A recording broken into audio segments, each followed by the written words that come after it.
Halo, selamat siang semuanya. Assalamualaikum warahmatullahi wabarakatuh. Waalaikumsalam warahmatullahi wabarakatuh. Warahmatullahi Siang Pak. Waalaikumsalam warahmatullahi wabarakatuh. Waalaikumsalam warahmatullahi wabarakatuh. Oke, jadi untuk mata kuliah saya kalian nggak wajib ya nyalain kamera, tapi misalnya nanti suatu saat ada emang pertemuan yang harus nyalain kamera juga nggak apa-apa. Sebelum kita mulai untuk perkuliahan hari ini, kita berdoa terlebih dahulu menurut kepercayaan masing-masing ya, berdoa mulai.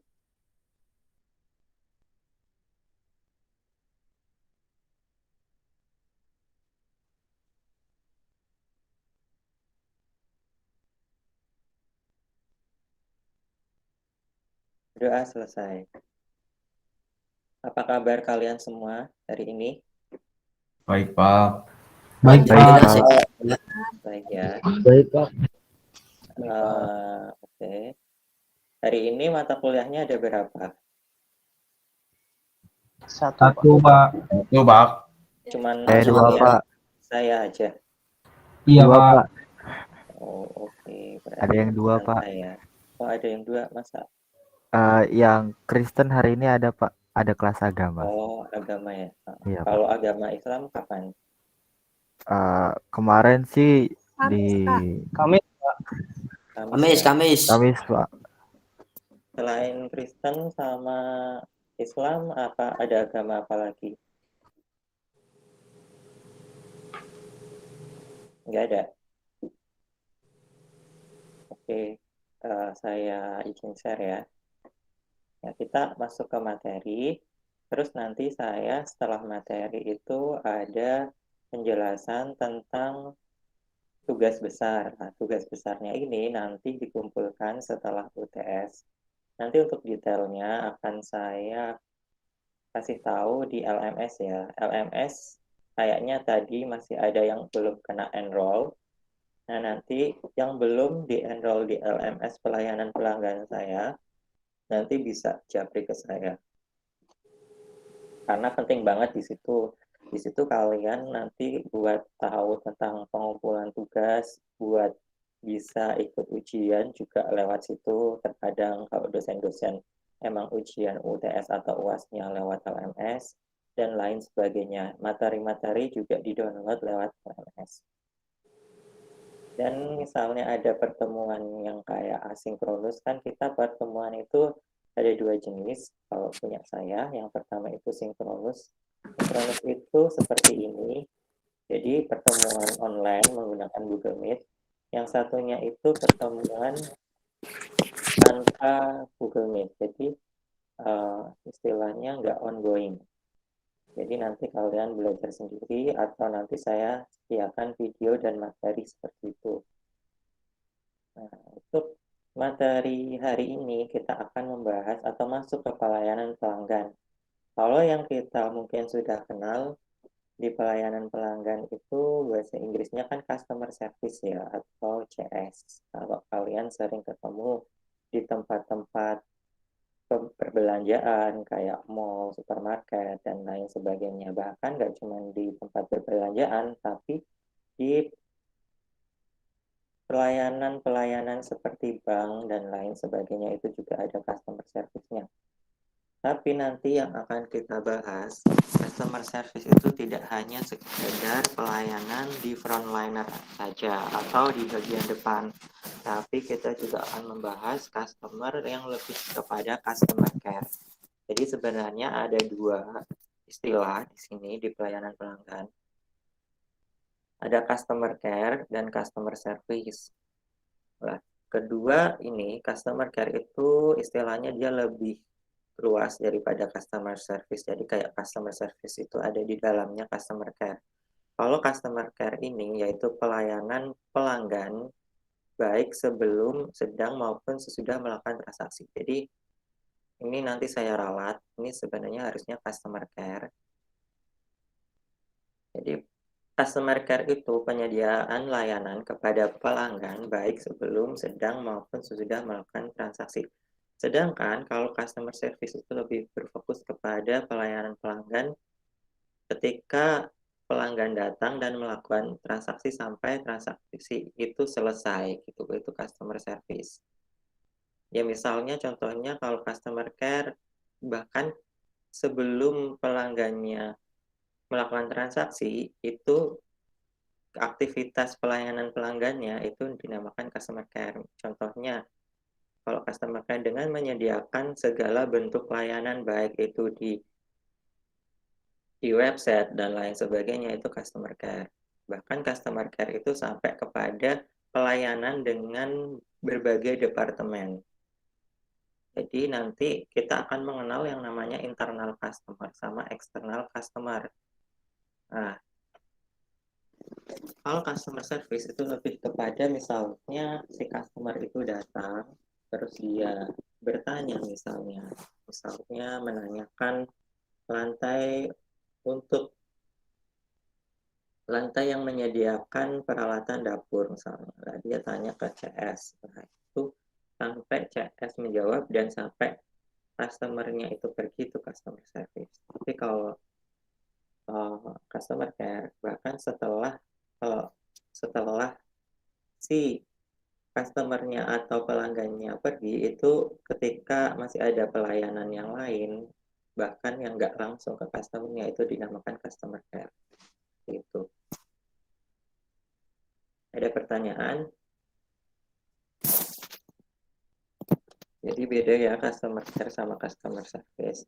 Nah, customer care sama customer service itu ada yang lebih luas lagi namanya Customer Relationship Management atau CRM.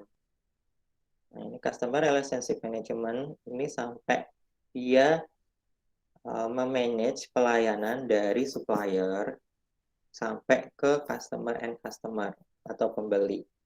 Jadi itu nanti yang kalau CRM itu Management Relationship pelanggan itu dari supplier sampai ke end customer atau customer akhir lah, itu lebih luas lagi. Oke, pelayanan pada lingkungan yang kompetitif. Jadi di sini sebenarnya banyak perusahaan mengembangkan strategi pelayanan pelanggan untuk membuat keunikan kekhasan pada produk atau jasa mereka. Mereka yang menggunakan strategi ini dapat tumbuh berkembang 2 kali lebih cepat dari perusahaan rata-rata dan meningkatkan 6% total penjualan. Jadi customer care ini atau customer service itu merupakan strategi atau metode yang kalau nggak salah itu diterapkan pertama kali secara formal di jasa perbankan atau finance. Nah, dengan adanya customer care, buktinya dapat meningkatkan 6% total penjualan. Ini pasti kalian pernah merasakan sendiri yang namanya customer service. Yang sering banyak ya di online shop atau platform-platform online seperti Tokopedia atau Shopee dan lain sebagainya. Apabila mereka di CS-nya itu responnya bagus, cepat, dan jawaban mereka itu to the point kepada kita, kan kita lebih puas dan lebih enak terkadang untuk beli di situ. Jadi menurut saya dengan adanya customer care ini dapat meningkatkan loyalitas pelanggan kepada perusahaan kita atau toko kita seperti itu.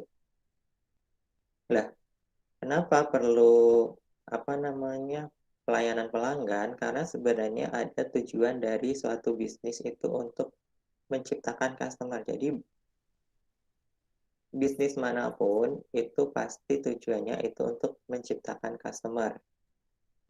Maksudnya menciptakan customer ya sama aja kalau kalian meningkatkan jumlah customer gitu loh. Nah, manfaat organisasi yang memfokuskan pada pelanggan itu salah satunya ada mempunyai kekhasan sehingga dapat berkompetisi. Nah, bisa kalian ketika kalian ingin membangun suatu toko online. Jadi kalian ingin membuat keunikan kepada toko online kalian. Kalian bisa membubuhkannya itu di customer service kalian. Misalnya kalian kalian menyediakan customer service berbasis artificial intelligence gitu. Jadi pelanggannya satu-satu dapat dilayani dengan AI yang lebih canggih misalnya. Nah, itu juga salah satu bentuk dari kompetisi dengan kompetitor-kompetitor dari company yang lain seperti itu.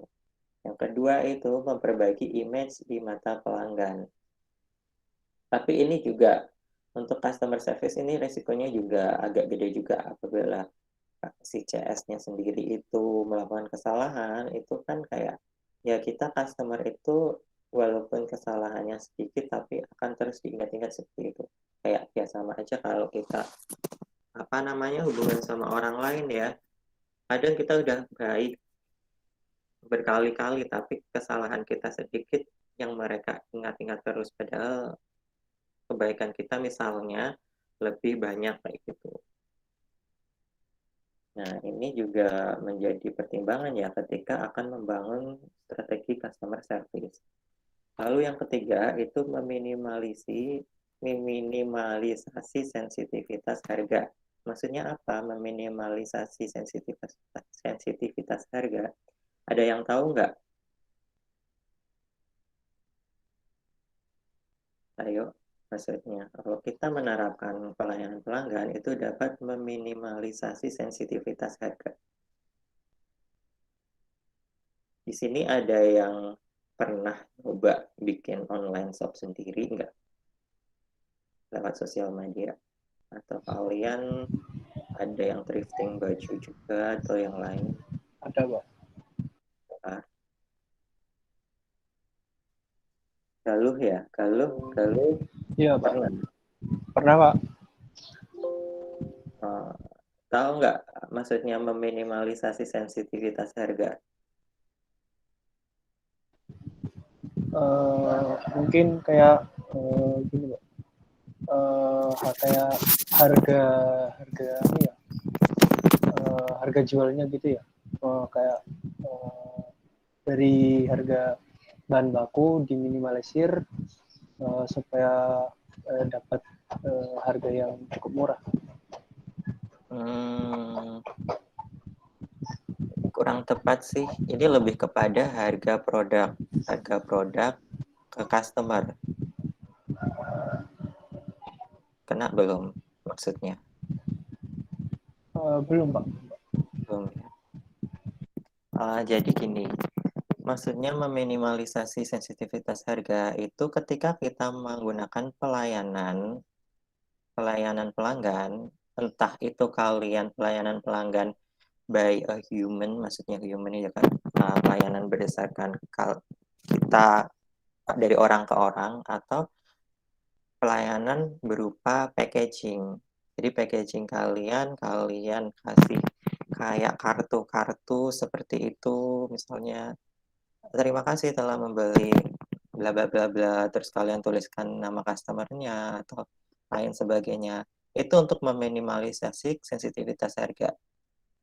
Kena belum maksud saya? Paham, Pak.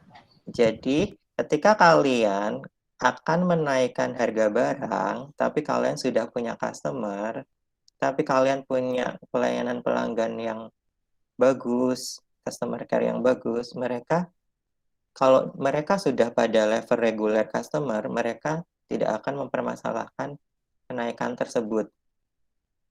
Karena itu pelayanan pelanggan. Jadi itu meminimalisasi sensitivitas harga. Jadi udah tertutupi sama pelayanan yang kalian kasih ke mereka seperti itu. Keempat, itu meningkatkan profit. Maksudnya meningkatkan profit di sini sebenarnya luas ya. Mungkin kita belum tahu secara garis besar meningkatkan profit ini di mana, tapi bisa dengan loyalitas customer. Jadi mungkin dengan ya namanya pelayanan pelanggan, mungkin kita akan mengeluarkan budget sedikit untuk menerapkan strategi tersebut, tapi jangka panjangnya kalian punya customer loyal. Jangka kedua itu kalian nanti punya level customer yang lebih tinggi. Nanti itu kita ada customer ladder, itu namanya advokat. Di mana maksudnya advokat di sini dia customer yang udah support kita. Maksudnya apa ya? Kayak misalnya dia itu ngasih promosi gratis ke kalian. Maksudnya ngasih promosi gratis ya kayak, kita beli di tempat ini aja, ini produknya bagus, pelayanannya juga bagus seperti itu. Jadi meningkatkan profit di sini tuh nanti bisa dipandang secara luas seperti itu. Lalu kelima, yang nggak kalah pentingnya yaitu meningkatkan kepuasan pelanggan. Ini penting sekali agar kita tetap mampu untuk menjual produk kita di market share atau pasar. Yang keenam, tentunya untuk meningkatkan reputasi perusahaan, misalnya perusahaan kalian ingin kalian perluas lagi. Lalu mengurangi pengeluaran lah. Ini mengurangi pengeluaran ini yang seperti saya ceritakan tadi, itu salah satunya ya ini promosi gratis dari bibir ke bibir seperti itu. Jadi kita nggak perlu lagi untuk menggunakan atau menyewa jasa advertising. Biasanya kalau perusahaan-perusahaan yang dia udah udah stabil, mereka nggak akan gencar-gencar melakukan advertising kayak memasang baliho, flyer, atau iklan di sosial media dan lain sebagainya karena istilahnya merek mereka atau branding mereka sudah tertanam di masyarakat. Bahkan dengan orang yang menggunakan produk mereka dan itu produk mereka terpampang dengan jelas logonya, itu udah termasuk advertising. Ya contohnya kayak Apple ya, tuh udah jelas branding banget. Ada pertanyaan? Belum? Belum, Pak. Belum, Kita- Pak. Kita lanjut ke sifat layanan pelanggan yang berubah. Jadi ya kita tahu yang namanya customer itu bakalan berubah karena adanya variabel-variabel eksternal ya. Yaitu masuk ke challenge-nya. Jadi ini salah satu tantangan untuk bisnis sekarang ini untuk memberikan inovasi layanan pelanggan sehingga menjadi bagian dari gaya hidup.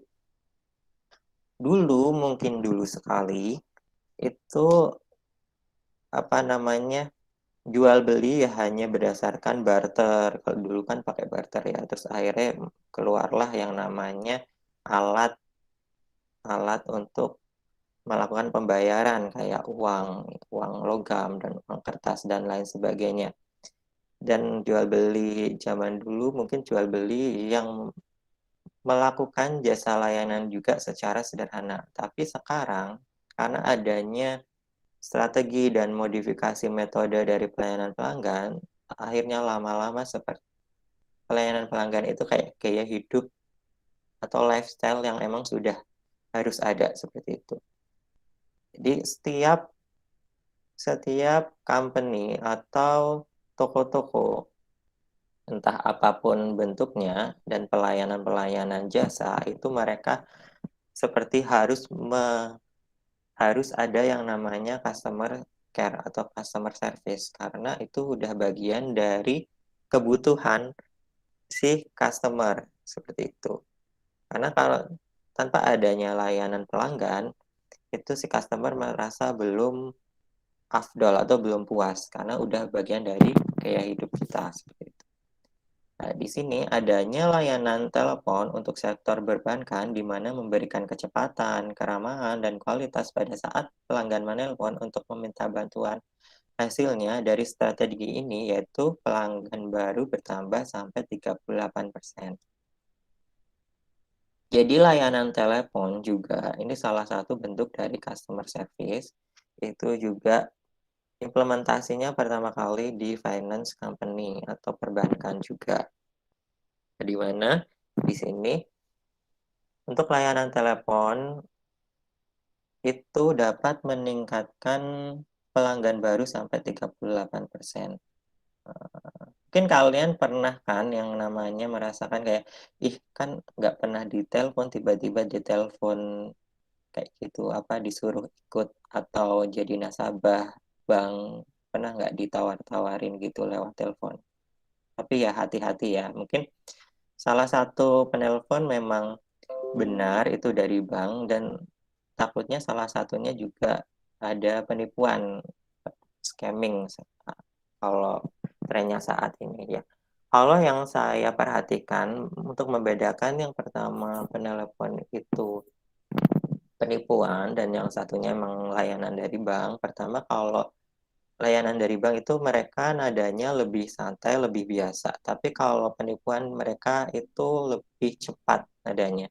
Jadi ritme dari notasi mereka tuh lebih cepat, kayak buat kita terburu-buru untuk memutuskan sesuatu seperti itu. Tapi lain kali dicek dulu, dilihat dulu benarkah ini official nomor customer service-nya atau bukan, seperti itu. Soalnya saya pernah, maksudnya apa namanya dulu Gojek kalau nggak salah, tiba-tiba kayak mereka tahu apa namanya saldo Gojek saya berapa, nomor yang saya terakhir hubungin nomornya siapa, itu mereka tahu karena mereka sudah menghack dulu mungkin akun saya, terus saya disuruh memasukkan kode kode rahasia seperti itu. Pada mereka meminta kode rahasia saya kayak gitu, padahal kan nggak boleh itu. Nah, itu hati-hati, kembali lagi kita harus berhati-hati ya, karena kemarin juga sempat salah seorang teman saya juga kena, itu juga malah nggak lewat website, nggak lewat telepon, lewat website. Jadi website juga, kalian kalau memakai website untuk pelayanan juga hati-hati seperti itu. Mending kalian hubungin dulu company-nya, official company-nya, baru kalian melakukan transaksi apakah benar itu atau bukan, seperti itu.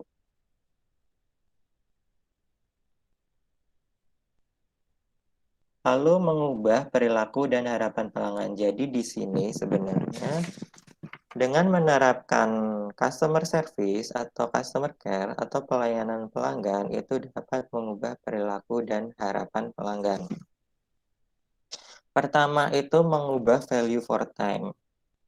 Jadi in a survey commissioned jointly by BT and First Direct, over 50% of respondents wanted pharmacies and public transport accessible 24 hours a day. Jadi di sini menurut survei, karena pelayanan pelanggan itu sudah menjadi lifestyle, sekarang itu pelayanan pelanggan itu sampai 24 jam seharinya, itu 24 jam. Ya, kalau kita lihat itu seperti kayak supermarket itu sebelum PPKM atau pandemi, banyak sekali kayak misalnya Indomaret atau Alfamaret yang dia itu buka 24 jam.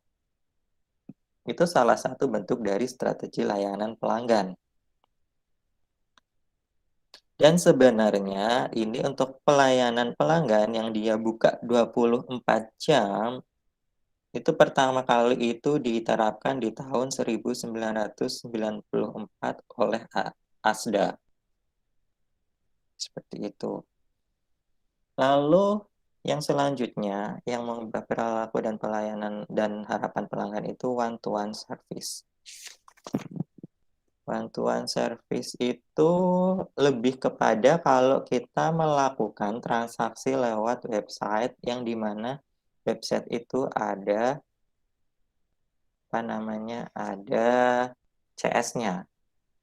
Kalian kalau lihat mungkin di website Traveloka atau website platform kayak Shopee dan lain sebagainya, di situ kan ada kolom dialog dengan customer service ya kan.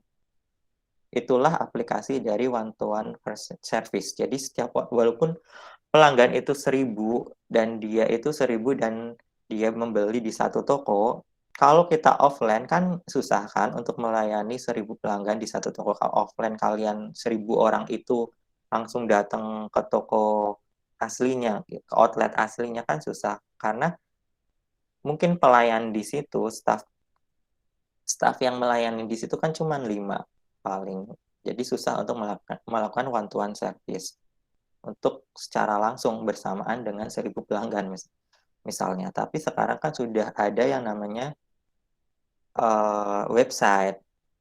Baik, ini one-to-one service itu lebih kepada online shop, platform-platform online yang dimana setiap pelanggannya itu apabila dia bertanya, dia langsung dilayani oleh CS. Nah, itu kembali lagi ke strategi setiap outlet online-nya, apakah dia mampu dengan sigap, dengan respon yang cepat melayani pelanggannya tersebut atau enggak, seperti itu.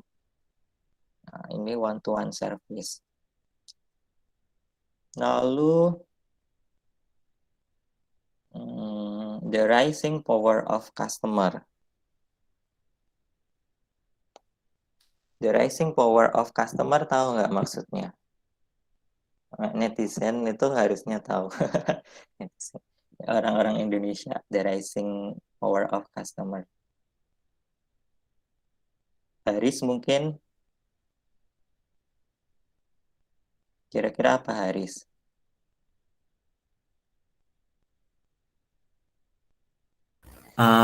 Mungkin maksud the rising power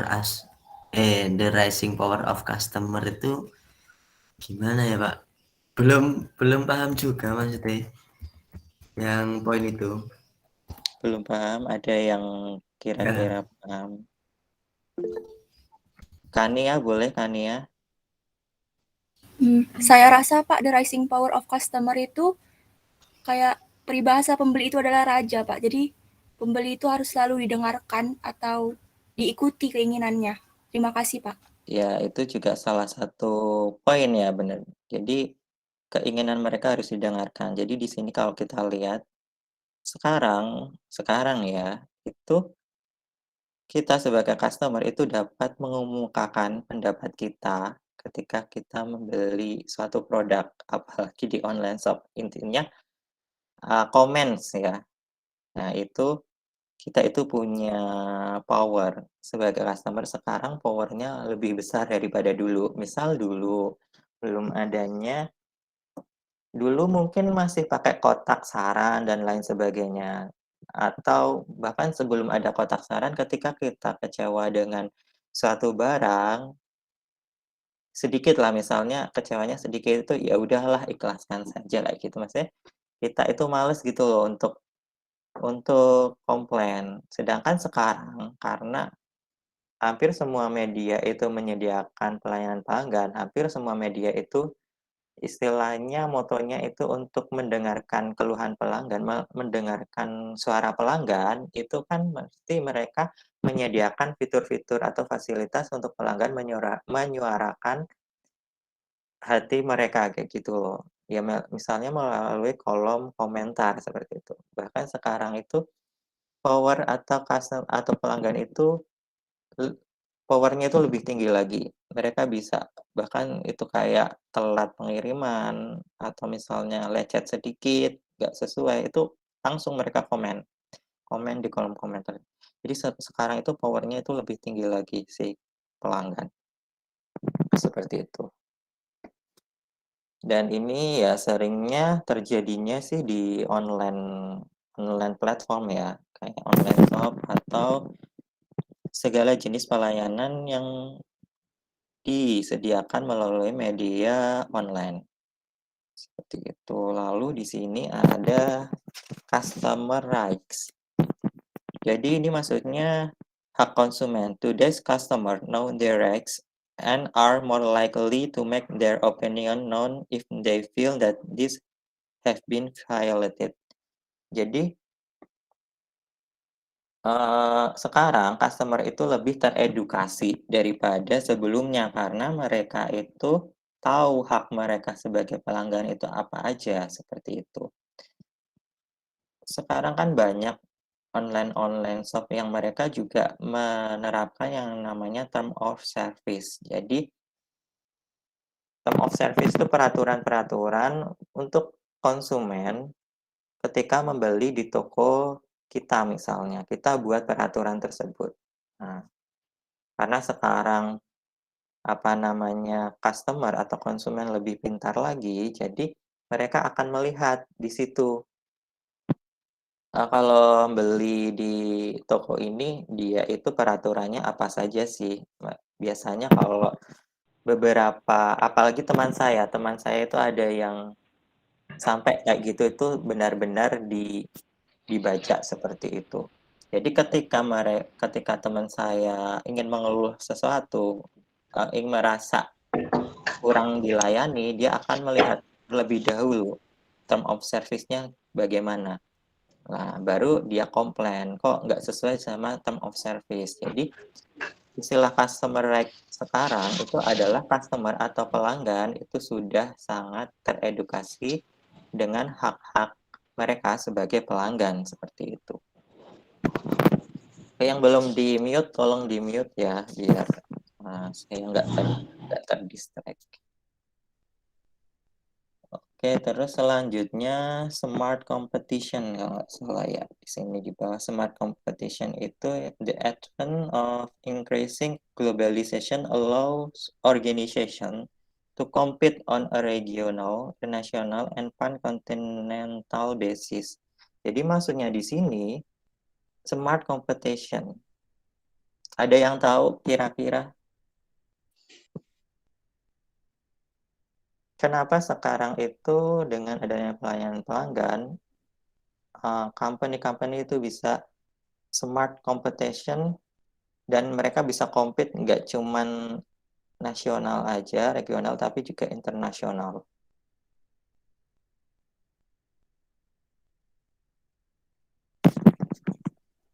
Ada yang tahu?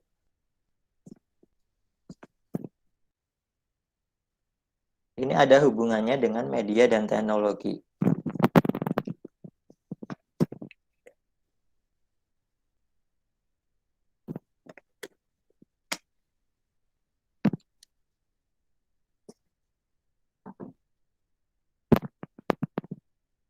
Ada siapa ya? Firman mau berpendapat mungkin?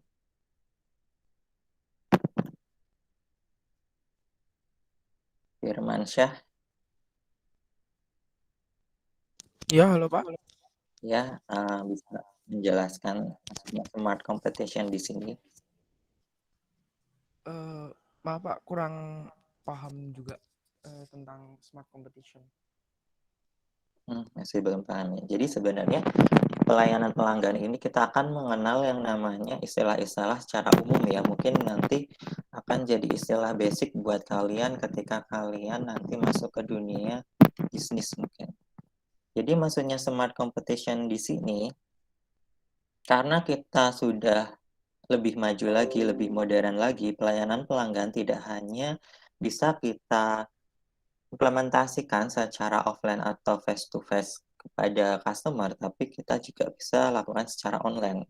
Di mana sekarang kayak Amazon, kayak Shopee, kayak Alibaba, dan lain sebagainya, mereka itu marketnya internasional. Mereka itu pelayanan pelanggannya tidak hanya harus ketemu dengan orangnya, tapi mereka bisa terkoneksi, misalnya lewat internet, melalui media internet, dan lain sebagainya.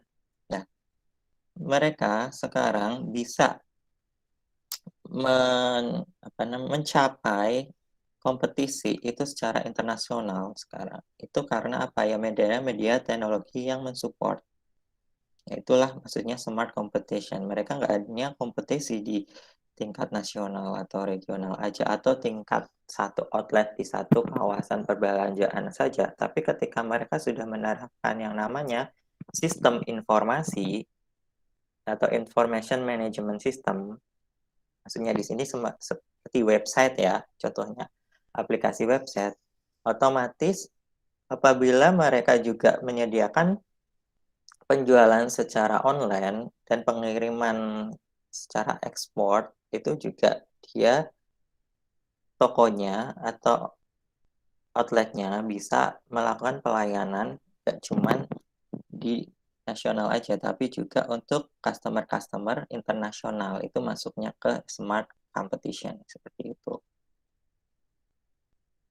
Bahkan ya gampangnya di sosial media lah, kalian nggak perlu yang namanya, kalian mungkin belum perlu yang namanya kayak membangun atau develop website sendiri menggunakan information system yang canggih, tapi hal ini, pelayanan pelanggan untuk smart competition ini juga kalian bisa terapkan melalui platform sosial media seperti itu. Nah, ini untuk smart competition itu juga ada hubungannya dengan teknologi. Intinya ya, ketika si perusahaan atau company itu sendiri menggunakan media internet atau teknologi untuk mendeliver atau menjual produk mereka, entah itu produknya mobile phone atau produk yang lain, otomotif dan lain sebagainya, itu namanya si company sudah menggunakan teknologi. Ini implementasinya. Oke, udah saya bahas satu-satu ya. Di sini ada pertanyaan. Iya, Vera Putri gimana? Pak, berarti smart competition itu lebih kayak kesanggupan sebuah sebuah kayak misalnya kayak Shopee Lazada dalam menangani produk mereka untuk menyebar luaskan secara global ke luar negeri gitu ya Pak? Iya, benar. Iya. Seperti itu. Baik Pak, Haris? makasih. Ya, sama-sama. Haris, gimana Haris? Saya mau bertanya Pak, itu yang tadi the rising power of customer kan. Jadi kan seperti yang sudah Bapak jelaskan tadi sama Kania kan bilang kalau kepuasan pelanggan itu nomor satu atau bisa dibilang pembeli adalah raja. Itu kan berarti lebih ke arah kepuasan pelanggan ya Pak ya. Tapi Iya. semisal kalau SOP penjualan kita terhadap pelanggan sudah berlaku, tapi pelanggan tersebut masih belum puas, itu tanggapan yang seharusnya kita berikan kepada pelanggan itu gimana ya Pak ya? Ya, benar sekali. Memang yang namanya pelanggan itu kayaknya kita nggak akan mencapai level di mana kepuasan pelanggan itu sesuai kepuasan pelanggan. Jadi, sometimes kepuasan pelanggan itu diukur dari ketika dia tidak mengeluarkan komentar. Istilahnya, oke, misal atau ketika mereka mengeluarkan komentar baik, itu bisa kita ukur sebagai kepuasan pelanggan. Ada beberapa company, mereka itu melakukan pelayanan kepada pelanggan sampai pelanggan ini nggak akan berkomentar negatif, intinya seperti itu. Itu menurut menurut company ini kalau pelanggannya udah puas. Yang kedua, sampai pelanggan itu mungkin berkomen yang baik tentang company ini juga bisa kita standarkan sebagai kepuasan pelanggan. Jadi setiap company untuk menstandarkan sebuah kepuasan terhadap pelanggan itu berbeda-beda. Karena sebenarnya memang benar, Riz. Kita nggak bisa mengukur sampai semananya sih pelanggan itu puas. Emang itu belum bisa diukur kalau kita dari perusahaan itu nggak ada standarnya kepuasan pelanggannya itu sampai mana menurut mereka seperti itu. Karena nantinya bakalan ada yang namanya evaluasi. Gitu, evaluasi. Oke, Firman mungkin Haris gimana? Sudah atau masih ada yang ditanyakan? Cukup itu saja sih Pak dari saya. Oke. Oke, Firman gimana? Mau bertanya mengenai pendapat Bapak yang tadi mengenai kepuasan pelanggan itu, Pak. Bagaimana sih cara kita sebagai sebuah perusahaan gitu mengukur kepuasan sebuah pelanggan atau customer terhadap pelayanan kita? Jadi metodenya macam-macam ya. Antara lain bisa dengan survei. Terus ada juga survei itu bisa kalian menggunakan kuesioner, kalian sebarkan ke pelanggan, nanti mereka ngisinya bagaimana, atau kita bisa mengukur kinerja dari CS kita sendiri. Jadi untuk beberapa perusahaan mungkin menerapkan yang namanya kayak ada bagian audit gitu, pura-pura jadi pelanggan, datang ke situ, beli, kita lihat gimana sih kinerja dari CS kita udah bagus belum. Kalau si auditor itu merasa udah puas, berarti itu juga bisa jadi penilaian selain survei. Bisa juga dengan fokus group discussion dengan beberapa pelanggan. Seperti itu. Jadi sebenarnya metodenya itu macam-macam sekali. dan mungkin masih dipertimbangkan juga lah. Ini yang nantinya akan menjadi tugas kalian. Jadi nanti akan saya jelaskan mungkin di akhir-akhir saja ya, seperti itu. Begitu Firman. Intinya kita meminimalisir sampai pelanggan itu jangan sampai berkomentar negatif gitu terhadap company kita. Nggak, itu bagaimana?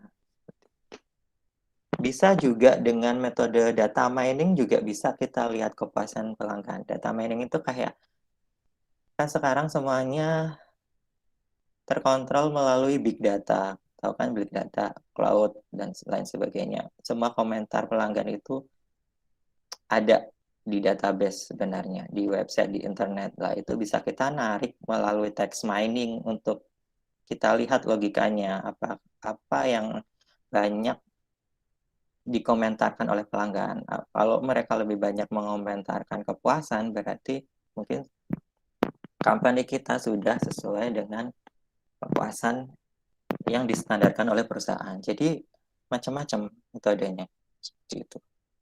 Tapi yang seringnya sih lewat kuesioner dengan beberapa pertanyaan seperti itu.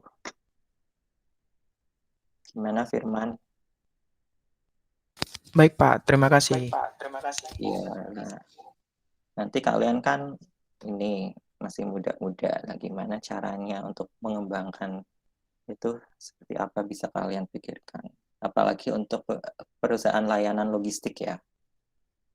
Ini juga kemarin Bu Nabila kayaknya kalau nggak salah penelitiannya tentang customer satisfaction juga untuk jasa layanan logistik. Untuk materi untuk section ini ada pertanyaan lagi? Ada yang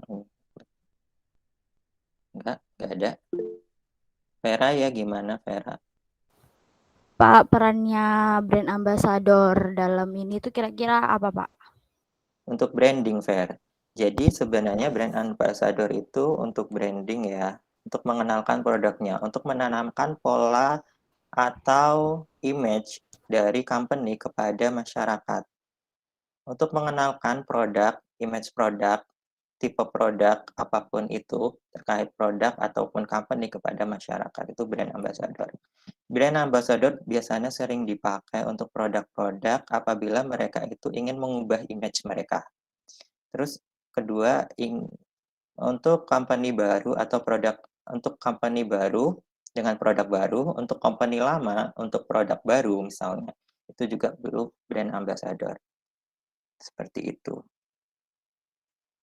Gimana, Apa itu termasuk dalam the rising power of customer juga, Pak?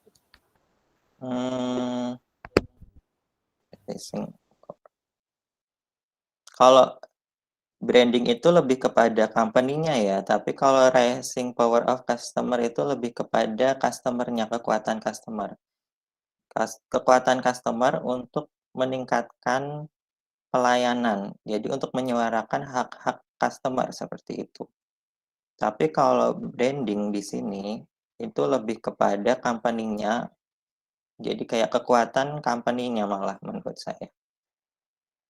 Di mana company-nya itu mampu menanamkan atau mencuci otak istilahnya kepada masyarakat kalau produknya itu bisa masyarakat ingat tanpa perlu mengeluarkan iklan lagi gitu ya. Kayak misalnya pasta gigi kita itu sekarang sering sebutnya Pepsodent atau odol. Odol itu orang Jawa apa orang luar tahu nggak odol? Mungkin itu kalau nggak salah odol itu nama pasta gigi ya, bukan istilah pasta giginya. Istilahnya menanamkan branding atau image dari si produknya seperti itu, lebih kepada perannya si company. Tapi kalau rising power of customer itu lebih pada kekuatan si customer-nya seperti itu, Fer. Oh ya, baik Pak, makasih. Iya. Oke, ada pertanyaan lagi? Kalau nggak ada, kita lanjut selanjutnya ke retensi pelanggan. Jadi di sini, perusahaan tidak hanya fokus bagaimana mendapatkan pelanggan baru, tetapi juga memperhatikan bagaimana mempertahankan pelanggan yang sudah ada melalui pelayanan. Jadi retensi itu maksudnya berulang ya. Istilahnya yang pelanggan yang beli di toko tersebut terus-menerus kayak gitu. Males beli ke tempat lain. Itu namanya retensi pelanggan. Nah, faktor-faktornya mengenai layanan yang mempengaruhi pelanggan dalam melakukan pembelian itu ada dua, itu tangible sama intangible. Tangible itu sesuatu yang mungkin terlihat, sedangkan intangible itu yang tidak terlihat. Tangible itu bisa berupa kinerja dari pelayanan pelanggan, kualitasnya, reliabilitasnya itu terpercaya atau enggak, sama cost, sama harganya. Kalau intangible itu lebih kepada sense of caring, misalnya ketika CS-nya, ini performance beda ya sama sense of caring. Performance itu kinerja, misalnya ketika kita lebih ke technical. Ketika kita tanya ke CS-nya, ini produknya buat apa sih kayak gitu, mereka bisa menjelaskan seperti itu. Nah, sedangkan sense of caring, misalnya ketika misal kita tanya, terus mereka jawabnya kayak misalnya, "Oh, selamat pagi Bapak, Ibu." Maksudnya, "Bagaimana Ibu, ada yang bisa saya bantu?" Mereka menanyakan bagaimana, apa ada yang bisa saya bantu, itu salah satu bentuk dari caring, seperti itu. Misalnya, oh, dan lain sebagainya, misalnya si ibunya membawa anak di situ, "Ibu mau belanja, di tempat kami ada tempat penitipan anak gratis, silakan." Dia itu caring gitu. Nanti ibu bisa belanja dengan nyaman seperti itu. Saya pernah sih menemuin seperti itu. Jadi ada tempat perbelanjaan, ada penitipan anaknya juga seperti itu. Lalu ada kualitasnya, kita lihat kualitasnya dari pelayanan pelanggannya itu gimana. Kalau intangible itu maksudnya courtesy. Courtesy itu kesopanan. Jadi kesopanan itu sebenarnya nggak cuman harus kita jaga ketika ini ya, ketika apa namanya, istilahnya pelayanan pelanggan juga, tapi ketika sama orang lain juga kita harus aware juga, seperti itu. Lalu ada willingness to help. Willingness to help ini misalnya CS-nya itu super gitu. Tanpa si tanpa si customer itu bertanya, maksudnya misal nih di toko saya ngeliat nyari mata saya ke samping kanan kiri terus muter-muter kayak gitu, terus tiba-tiba ada staff yang datang terus dia menanyakan, "Permisi, bisa saya bantu Mbak atau Mas, Mas nyari apa ya?" Seperti kayak gitu, itu willingness to help, tanpa kita harus atau customer kita harus tanya dulu, mereka sudah langsung menyodorkan diri mereka untuk membantu seperti itu. Lalu ada ability to solve a problem. Nah, ability to solve a problem biasanya kalau nanti ada komplain dari si customer. Lah, komplain ini apa ya istilahnya? Oh, yang gampang ya, yang gampang. "Mbak, saya ingin beli ini, tapi saya itu nggak bawa uang cash." Terus Mbaknya punya ability to solve a problem. "Oh, di sini bisa melakukan pembayaran menggunakan kredit card, Kak, menggunakan kartu debit juga bisa," kayak gitu. Itu salah satu bentuk solve problem. "Oh, tapi saya juga nggak bawa kredit card atau debit." "Oh, di sini juga ada, misalnya ada pelayanan melalui m-banking atau bisa menggunakan media seperti e-money kayak OVO atau link aja." "Oh ya, saya punya OVO." Nah, itu salah satu kemampuan untuk menyelesaikan masalah. Ya, ini yang perlu ada juga seperti itu. Nah, ini bentuk dari loyalty ladder atau tangga kesetiaan. Tangga kesetiaan. Lucu ya namanya, tangga kesetiaan. Jadi di sini kita tahu tingkatan-tingkatan dari customer kita itu sudah sampai mana seperti itu. Yang paling bawah itu one of purchaser. Di sini dia itu si customer hanya membeli satu kali di toko kalian misalnya. Terus ada occasional user. Nah, occasional user ini adalah pembeli atau pelanggan yang membeli di toko kalian hanya untuk musim-musim tertentu saja. Ya mungkin karena kalian menyediakan produk-produk yang memang itu musiman, jadi nggak bisa terus-terusan pembelinya beli di tempat kalian. Nah, ini ada regular customer. Biasanya kalau regular customer dia itu selalu beli di tempat kalian. Ini kalau enggak, kalian itu kayak tokonya hampir menyediakan semua kebutuhan. Ini kalian bisa dapat regular customer. Jadi setiap ada kebutuhan, seringnya si pelanggan akan pergi ke toko kalian. Kalau occasional itu musiman, kalau one off purchaser itu hanya sesuai kebutuhan. Jadi customer ini hanya membeli di tempat kalian itu sesuai kebutuhannya saja. Habis itu ya udah, kalau kebutuhannya sudah terpenuhi, ada kemungkinan nggak balik lagi. Gitu. Sedangkan yang paling tinggi itu advocates. Di sini itu biasanya si customer itu dekat dengan pemilik toko atau dekat dengan staff yang ada di sana, terus sering udah jadi regular customer juga. Bahkan si advokat ini dia akan mempromosikan dari produk kalian tanpa dia memberitahu kalian seperti itu. Kan banyak kan sekarang yang namanya advokat user atau advocate customer. Jadi karena mereka puas dengan pelayanan kalian, mereka puas dengan produk kalian, mereka akan memberikan promosi secara cuma-cuma kepada orang lain, entah teman si pelanggan, entah keluarga pelanggan seperti itu. Itu kalau udah masuk ke advocate. Di sini ada pertanyaan.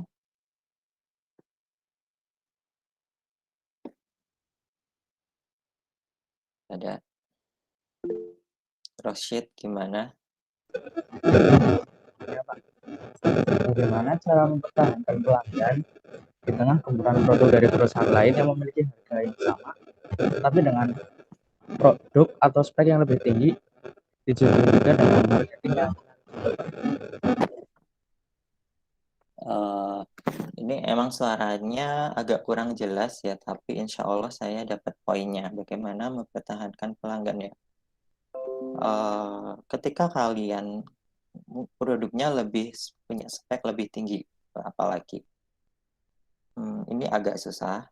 Tapi misalnya kalian belum ada dana untuk mengubah spek dari produk kalian, untuk meningkatkan kualitas produk kalian, kalian bisa mempush lewat pelayanan pelanggannya. Jadi pelayanan kalian itu dimaksimalkan di sini. Buatlah keunikan dari produk kalian. Maksudnya kalau bisa, walaupun produk kalian sama, ada keunikan lain yang kalian tawarkan. Entah keunikannya itu lewat packaging, entah keunikannya itu lewat pelayanan kalian, itu harus ada. Terus keunikan lain yang bisa dilakukan yaitu dengan pelayanan antar. Itu juga salah satu yang menjadi agak tren sekarang. Kayak misalnya, jadi kemarin itu kayak contoh mudahnya. Ini pengalaman teman saya. Dia ingin beli galon isi ulang. Jadi dia itu bingung antara dua company.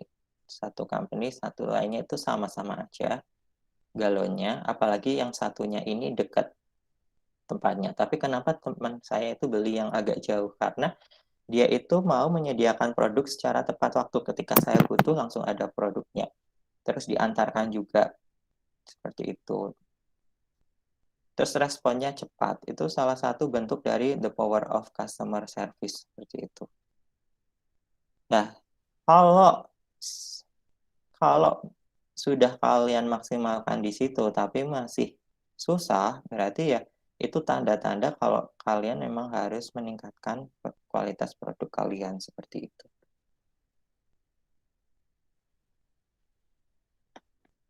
Ya, gimana Rosyid? Ada lagi?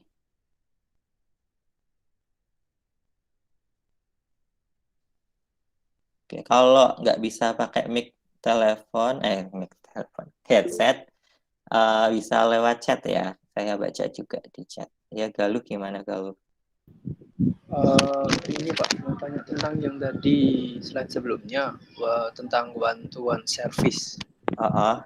Itu kan ada one-to-one service. Terus tadi sempat baca di Chrome itu ada juga yang namanya one-to-one marketing. Itu sama apa beda ya Pak?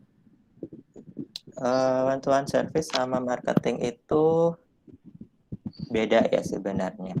Tapi dua hal itu bisa dilakukan bersama-sama. Istilahnya sebenarnya marketing itu dari produk belum ada kita bisa marketing. Sedangkan service itu harus ada ketika emang produknya udah ada gitu.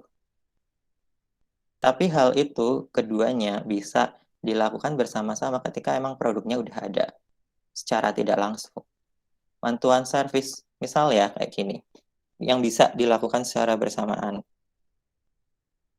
Ketika ada komen atau dari si customer, saya mau beli produk ini tapi saya bingung nantinya cara menggunakannya gimana. Misalnya apa ya, celana olahraga. Saya ingin beli celana olahraga, kira-kira harganya berapa ya, seperti itu. Harga dari celana ini segini, terus celana ini juga bisa dikirimkan secara saya agak blank, nge-lag dulu sebentar, loading dulu.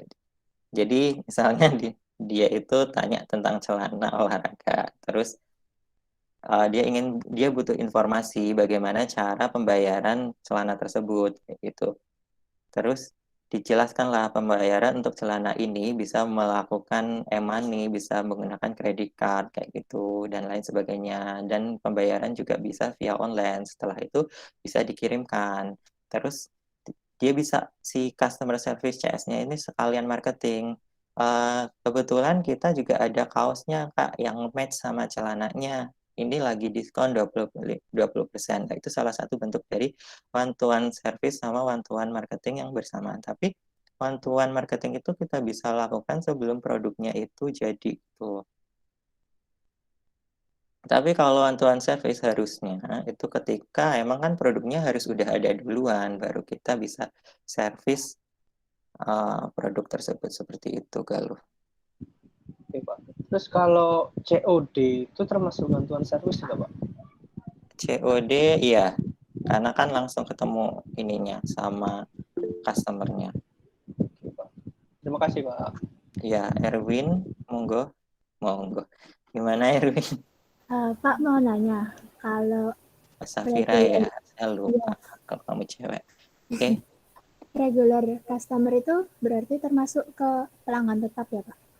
Iya, ya kayak teman saya lagi, dia kayak misalnya kan saya kalau ngeliat barang itu kayak gimana ya, saya pinginnya dapat yang paling murah walaupun agak jauh. Misalnya kalau di Purwakarta kan ada Moro, ada Indomaret, saya lebih di sini di Indomaret lebih mahal, saya milih ke Moro aja, langsung beli agak banyakan terus saya stok. Tapi teman saya itu kayak mindsetnya udah ke Indomaret sama Alfamaret, jadi entah dia itu lebih mahal di Indomaret atau Alfamaret, tetap aja dia kayak udahlah kayaknya enak di situ kayak gitu. Itu salah satunya ya karena mereka punya branch atau outlet di mana-mana juga sih seperti. Jadi reguler ke situ. Terus apalagi kan biasanya reguler ini juga bisa untuk toko-toko yang nggak produknya itu gampang atau kebutuhan sehari-hari juga ya. Misalnya kayak gampangnya servis motor. Kalian setiap kali mau servis motor ke toko itu jadi regular servis juga. Atau skincare buat cewek. Misalnya setiap kali skincare sekalian 1 bulan sekali, walaupun 1 bulan sekali itu habis, itu ke toko itu juga jadi regular customer. Tapi kalau occasional tadi ada occasional yang musiman itu, misalnya contohnya pas lagi Ramadan kalian beli oleh-oleh, ya musim itu aja kalian beli baju di toko tersebut misalnya. Biasanya di toko kayak toko toko alat-alat muslim ya, kayak sarung, peci, sajadah dan lain sebagainya kan occasional pas lagi musimnya misalnya, atau toko-toko yang menjual kayak mantol, jaket buat jas hujan, payung, atau kayak toko-toko misalnya atau outlet buat manjat gunung misalnya, atau misal kalian pengen beli tas backpacker buat ke gunung, atau yang buat tidur itu slip, itulah ya. Saya lupa namanya, sama peralatan lain, sendal gunung dan lain sebagainya kayak gitu. Itu Safira. Ya, makasih Pak. Terus ada lagi? Enggak, saya lanjutkan. Ada lagi.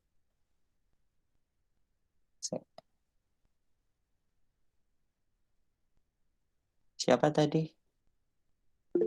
Amelia, gimana Mel? Gini Pak, kalau sistem PO itu termasuknya gimana? Pre-order ya? Iya. Maksudnya gimana apanya, Mel? Termasuk marketing atau gimana gitu? Pre-order itu menurut saya bisa marketing, kalau memang kan belum ada produknya. Karena saya juga pernah. Saya pernah saya pernah beli barang dan itu barangnya belum ada. Tapi mereka udah punya namanya prototype ya. Kadang ada prototype gitu. Prototype mereka punya gambarnya, mereka punya spesifikasinya. Mereka marketingkan dulu prototype tersebut. Mereka punya limitation size. Maksudnya limitation size-nya itu unitnya mereka limit kayak gitu. Mereka udah punya detailnya, tinggal mereka pasarkan. Nah, itu produknya belum ada. Jadi saya order dulu. Mereka udah marketingkan, masarkan produknya dulu dengan cuman gambar aja. Nah, saya order, itu biasanya agak lama ya. Misal saya order dulu, baru mereka nanti membuatkan produknya, habis itu sekitar kayak 3 bulan sampai 6 bulan, baru nanti sampai ke saya. Ada juga pre-order yang sekarang itu sistemnya udah ada produknya, tapi belum dipesankan. Itu kayak misalnya dropship gitu ya. Maksudnya kayak sekarang kan sistem jual beli macam-macam ya. Produknya itu ada di company yang lain, tapi si distributornya itu belum ada produknya di situ. Itu juga dia ngambil dari company itu.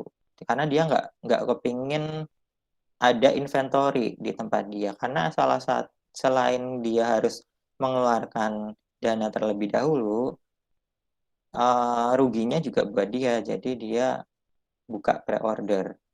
Tapi dia kadang nggak perlu marketing karena sebenarnya produknya itu udah ada di pasaran. Seperti dia nggak perlu marketing, dia cuma menawarkan jasa sebenarnya dia menawarkan jasa, tapi dia itu kayak menjual produk gitu. Seperti itu, Mel. Iya Pak, makasih. Ya, sama-sama. Ada lagi? Kita sampai jam 14.30 ya, karena nanti saya mengajar lagi. Ini alasan mengembangkan hubungan jangka panjang dengan pelanggan. Alasan mengembangkan hubungan jangka panjang dengan pelanggan itu apa aja? Pertama, biaya untuk mendapatkan pelanggan baru yang tinggi. Jadi kadang company itu daripada dia mengeluarkan biaya lagi untuk mendapatkan customer baru, mereka lebih kepada mempertahankan customer yang udah loyal. Lalu kedua, pelanggan yang setia belanja lebih banyak dan biaya pelayanan yang sedikit. Kenapa? Karena mereka itu sebenarnya udah tahu peraturan di company. Pelanggan yang loyal itu udah tahu peraturan di company, jadi mereka nggak akan banyak tanya lagi karena mereka sudah dapat informasinya di awal-awal. Seperti itu. Mereka tinggal, oh nanti pengiriman ini, oh saya sudah tahu, langsung transaksi selesai. Terus nomor 3, pelanggan yang puas akan merekomendasikan produk kepada yang lain. Lah, ini salah satu kita tetap melayani dengan baik pelanggan loyal kita. Kita nggak perlu melakukan advertising untuk mendapatkan pelayanan pelanggan baru, tapi pelanggan yang loyal sama kita secara tidak langsung dia mendapatkan atau menciptakan pelanggan baru buat kita. Itu salah satu bentuknya, yaitu merekomendasikan produk kepada yang lain. Lalu yang nomor 4, perusahaan pendukung berani membayar lebih kepada pemasok yang mereka percayai. Ini maksudnya perusahaan pendukung berani membayar lebih kepada pemasok yang mereka percayai itu, ini kayak misal ada supplier. Di sini saya punya perusahaan nih, perusahaan produksi kantong plastik. Supplier saya siapa? Supplier saya itu berarti supplier yang dia menyediakan biji plastik.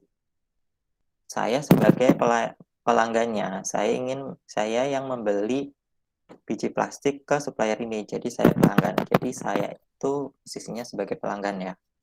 Nah, saya berani membayar. Misal saya itu ada orderan saya itu mepet dan butuh sangat banyak sekali. Mepet waktunya. Biasanya kalau saya order, selangnya itu untuk rata-rata 5 hari misalnya. 5 hari. Jadi saya order 5 hari baru si biji plastiknya sampai ke perusahaan saya. Tapi karena ini mepet sekali, saya butuh waktu 3 hari selangnya. Jadi saya berani membayar lebih ke perusahaan ini agar dia mampu menyediakan saya biji plastik selama 3 hari itu. Seperti itu. Jadi karena saya udah percaya sama si supplier biji plastik itu, jadi saya mau membayar lebih untuk pelayanan yang lebih juga. Seperti itu. Terus nomor 5, itu yang agak ribetnya. Yang agak gampangnya ya, yang agak gampangnya misalnya saya beli produk di toko online. Saya sudah lihat, biasanya saya pakai ukuran L. Setelah dikirim barangnya sampai sini, ternyata dia ukurannya L tapi masih kekecilan buat saya. Seperti itu. Terus saya berani menanggung ongkos kirim dari dia ngirim ke sini lagi dan saya ngirim ke sana, asalkan saya dapat ukuran XL karena L-nya ternyata terlalu kekecilan. Itu juga salah satu bentuk dari yang nomor 4. Lalu nomor 5, mempertahankan pelanggan yang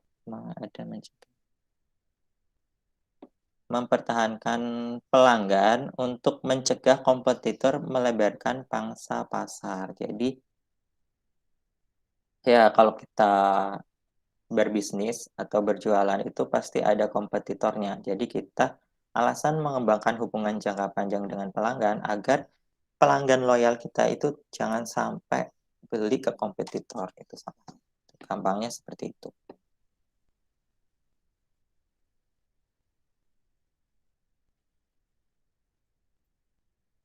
Ada pertanyaan?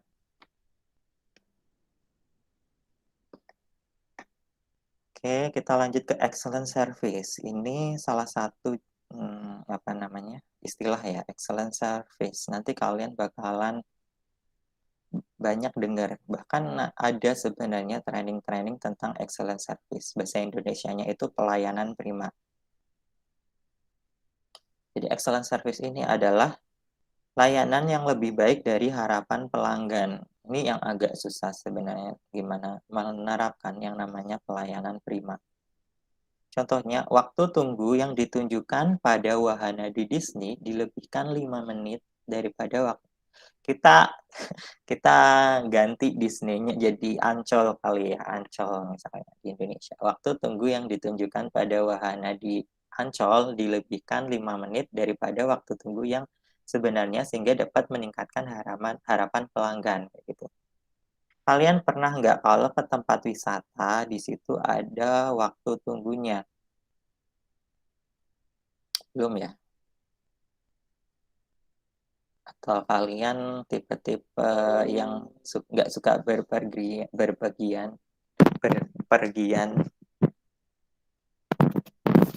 Oh, enggak. Gimana Rosid? Suka jalan-jalan?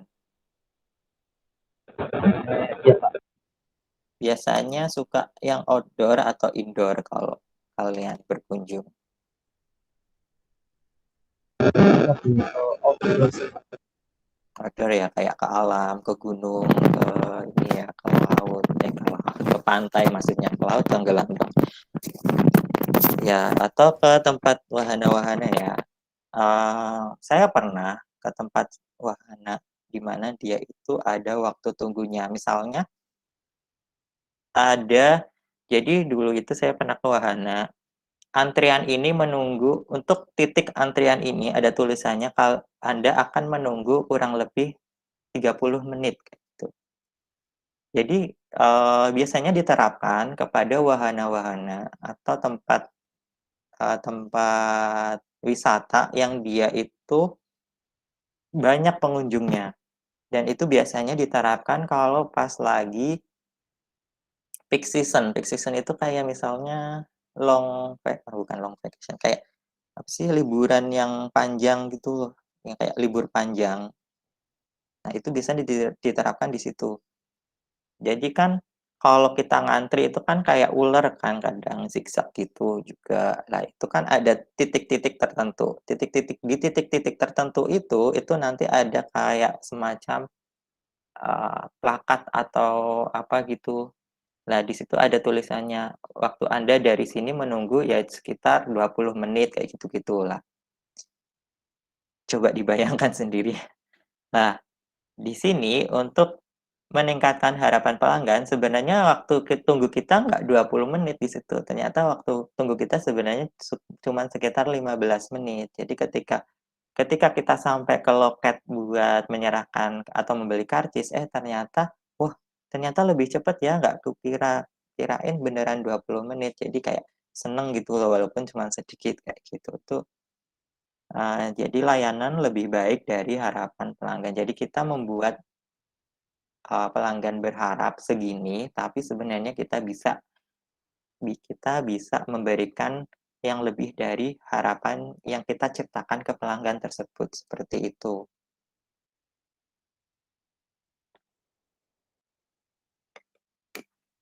Nah, ini ada 2 indikator, yaitu ada poor service atau service yang kurang bagus, sama excellent service atau service yang baik gitu, yang bagus. Poor service itu apabila ekspektasinya tinggi, ekspektasi pelanggan tinggi, tapi service kita rendah. Sedangkan excellent service itu apabila ekspektasi kita pas-pasan atau rendah, ternyata service yang mereka sediakan itu tinggi, seperti itu. Alangkah bagusnya kalau kita mendapatkan yang excellent service ya.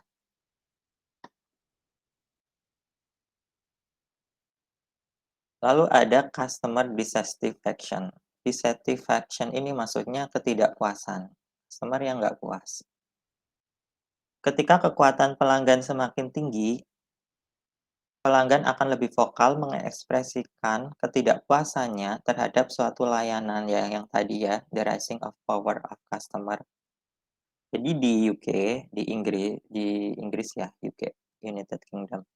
Bagian industri jasa keuangan menggunakan suatu guideline untuk menangani komplain yang dinamakan treating customer fairly. Kalau nggak salah artinya itu bahasa Indonesianya apa? Melayani customer dengan fairly itu istilah sama, di mana mempunyai kelebihan untuk jadi tujuan si industri keuangan ini dengan menggunakan logo treating customer fairly itu untuk pertama mempertahankan pelanggan, menghindari publisitas yang tidak diharapkan, menghindari biaya hukum, menghemat waktu, memberikan informasi untuk mencegah masalah berikutnya. Jadi untuk beberapa company itu mereka itu punya moto untuk customer service mereka. Motonya itu biasanya dalam bentuk quote gitu ya, quote atau teks gitu yang mereka mungkin pajang di di outlet mereka atau di dekat bagian customer care mereka, atau kalau customer mereka lewat website itu juga di website mereka seperti itu. Nah, di sini itu si perusahaan keuangan ini motonya untuk si CS bukan moto perusahaan ya, kayak moto lebih kepada pelayanan pelanggan mereka yaitu treating customer fairly. Jadi melakukan pelayanan kepada customer atau pelanggan sama rata dan jujur misalnya. Nah, ini yang nantinya yang akan si CS itu harus lakukan, mempertahankan pelanggan, menghindari publisitas, menghindari biaya hukum, menghemat waktu, memberikan informasi untuk mencegah masalah berikutnya.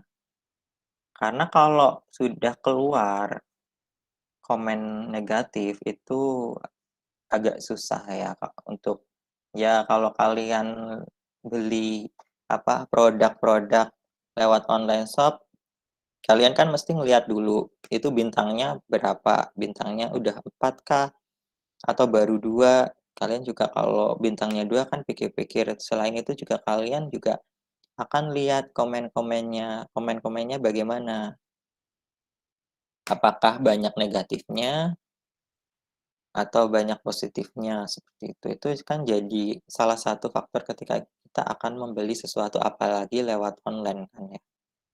Kalau saya biasanya kalau ingin membeli online kalau bisa yang bisa misal kalau baju itu yang bisa saya tukar size-nya, kalau enggak ya mending enggak usah seperti itu.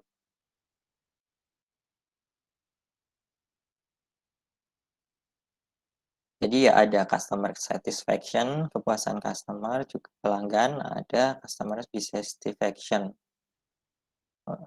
Dissatisfaction atau ketidakpuasan pelanggan juga bisa kita ukur untuk mengetahui apa yang menjadi alasan mereka itu tidak puas seperti itu. Dengan tahu alasan atau akar ketidakpuasan dari customer itu dapat untuk menjadi faktor atau trigger kita dalam melakukan perbaikan terhadap proses bisnis ataupun terhadap produk atau pelayanan kita seperti itu.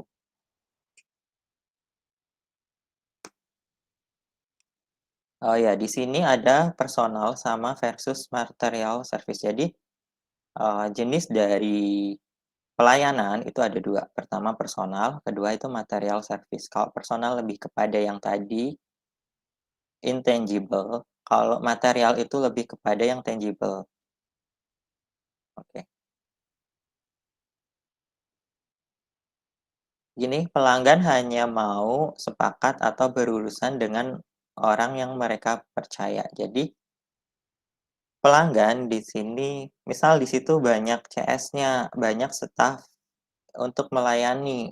Tapi karena kita setiap kali ke toko itu dilayani dengan baik sama staf A daripada staf B, ya kita kalau ke toko itu bakalan nyari staf A seperti itu. Nah, misalnya staf A ini staf yang mempunyai pengetahuan dan teknikal tentang produk dan mempunyai sikap yang ramah serta sopan kepada pelanggan. Nah, personal ini itu lebih kepada sikap yang ramah serta sopan kepada pelanggan. Sedangkan material itu lebih kepada pengetahuan dan teknikal tentang produk seperti itu. Untuk menyediakan pelayanan Untuk menyediakan pelayanan prima yang seimbang dibutuhkan antara kebutuhan personal dan kebutuhan teknikal atau material. Masalah akan muncul apabila organisasi menyediakan pelayanan terotomasi di mana tidak ada keterlibatan manusia saat melayani pelanggan. Ini apabila ini masalah ketika kita misalnya secara online ya, misalnya online dan itu yang jawab itu bukan manusia alias robot. Nah, ini bakalan ada masalah yang muncul apabila dia itu terotomatisasi itu pakai robot istilahnya. Karena kan kebanyakan untuk tentang kalau pakai robot dia lebih kepada ke material service ya. Sedangkan personalnya itu kurang. Nah, personal ini masih ditangani oleh manusia untuk sampai sekarang ini. Ada pertanyaan di sini? Jadi jangan sampai lupa perbedaan antara personal sama material service.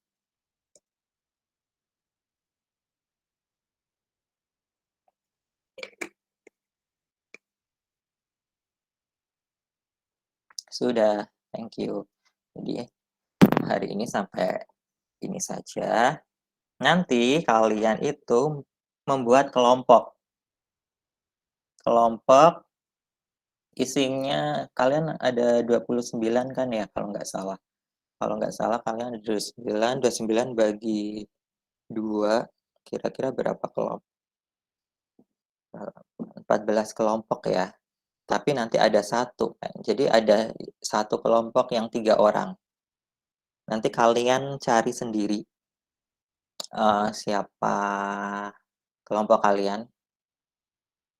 Terus nanti topiknya itu tentang inovasi dan pengembangan pelayanan pelanggan untuk meningkatkan excellent service. Nanti saya tulis lagi nggak apa-apa. Nanti saya juga akan kasih kalian contoh pembuatan laporannya. Cuman ini topiknya beda ya. Di laporan ini topiknya beda. Tapi nanti kalian untuk template-nya bisa pakai seperti itu. Maksudnya template itu kayak latar belakang dan lain sebagainya, formatnya bisa seperti itu. Terus nanti sebentar saya buka dulu ya kemarin. Gimana ya? Oh iya, sambil saya buka ini sambil presensi. Udah ada yang pernah bisa presensi secara barcode? Kemarin pernah pada presensi secara barcode? 2 hari kemarin pakai barcode semua, Pak.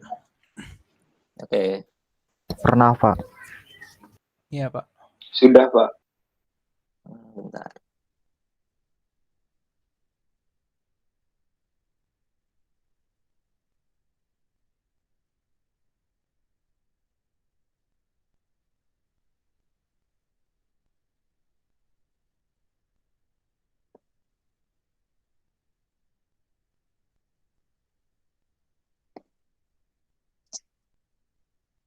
Ini pengumpulannya masih lama kok setelah UTS. Jadi bisa kalian cicil-cicil, maksudnya biar tugas kalian nggak numpuk kan ya kalau kalian ngerjainnya mepet-mepet.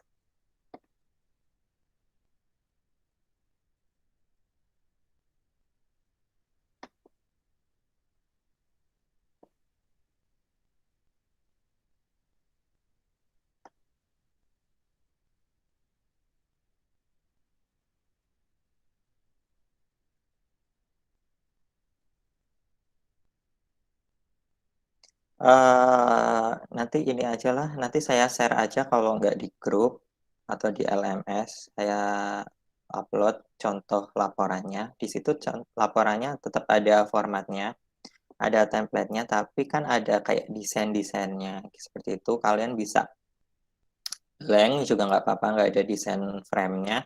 Atau kalian mau punya desain frame sendiri juga lebih bagus, malah I will appreciate, maksudnya saya akan kasih nilai lebih untuk misalnya untuk laporan kalian ada desainnya juga lebih bagus seperti itu. Nanti akan saya share contohnya. Sekarang kita ini aja absensi. Saya share untuk barcode-nya. Ini sudah terlihat.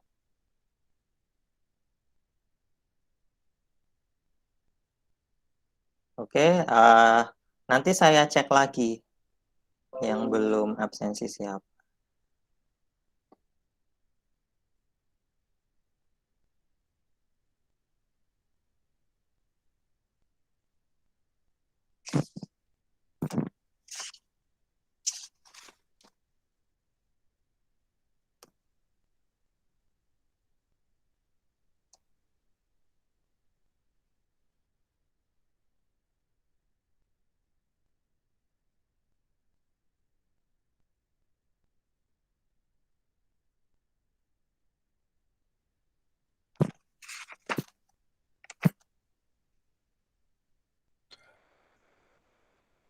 Maaf Pak, mau nanya.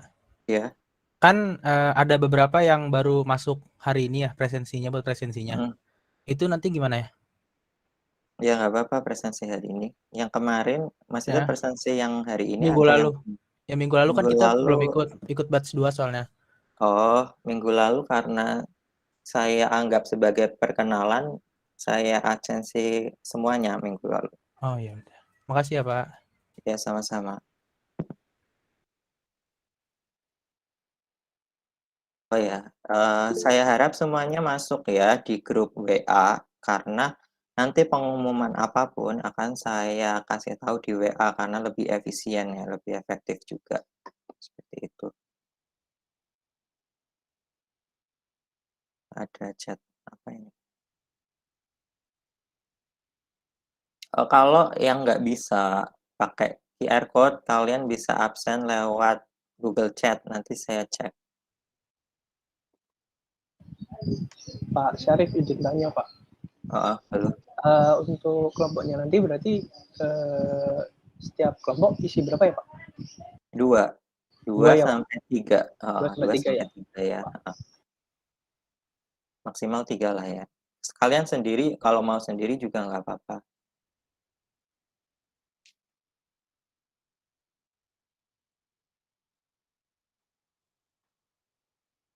Ini yang nggak bisa pakai QR code, misal kalian pakai HP, kalian bisa absensi lewat Google Chat, nanti saya lihat.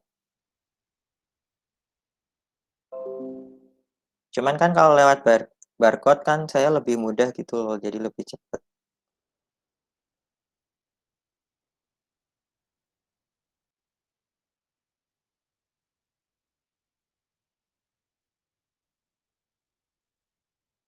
Oke, saya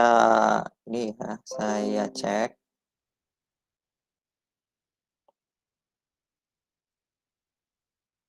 Yang belum absen, semuanya udah absen. Oke, thank you. Nanti untuk tugasnya saya update lagi. Saya mau persiapan untuk nanti untuk Ridho saya absenin secara manual. Ini Roshid gimana? Ya Pak, terima kasih. Syafi gimana Syafi? Ada pertanyaan? Pak, maaf, untuk kelompoknya itu milih sendiri atau nanti dibagi Pak? Milih sendiri aja. Oh iya. Jadi terima kasih, yang Pak. belum kenal, kenalan dulu. Terus ini saling mengenalkan kalau bekerja kelompok nanti karakter masing-masing. Ya udah gitu aja. Iya. Baik Pak, makasih Pak. Iya sama-sama. Oke, sudah ya. Terima kasih atas pertemuan hari ini. Semoga hari ini ilmu yang kalian dapatkan bermanfaat untuk kehidupan kalian sehari-hari maupun masa yang akan datang. Saya ucapkan terima kasih. Wassalamualaikum warahmatullahi wabarakatuh. Terima kasih Pak. Terima kasih Pak. Terima kasih Pak. Terima kasih banyak Pak. Terima kasih ya. Terima kasih Pak. Yuk. Terima kasih Pak.